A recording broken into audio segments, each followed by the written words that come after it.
Bonjour, je suis Sophia et je travaille comme thérapeute ABA avec des enfants sur le spectre de l'autisme en région bruxelloise. Et depuis l'année dernière, je suis également active en tant qu'ambassadrice de Type 10.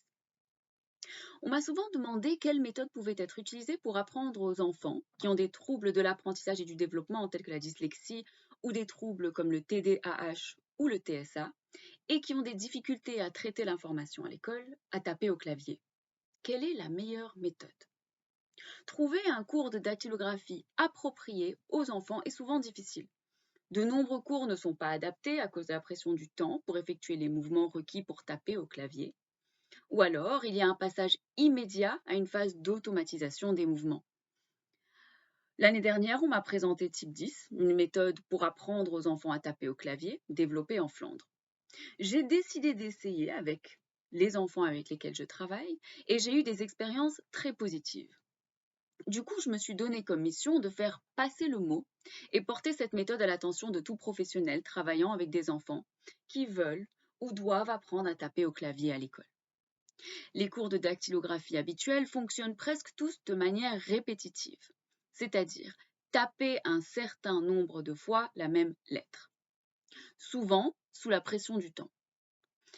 Ceci est généralement bien emballé sous forme de jeu, mais le danger d'une telle approche unilatérale est que certains enfants abandonnent.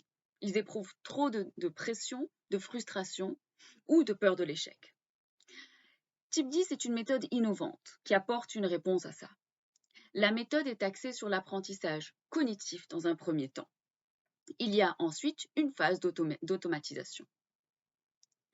Chez Type 10, les enfants utilisent autant de canaux d'apprentissage différents que possible pour apprendre à taper au clavier. Nous travaillons avec différentes couleurs, images, histoires, jeux et des exercices. C'est ce qui constitue le processus d'apprentissage cognitif.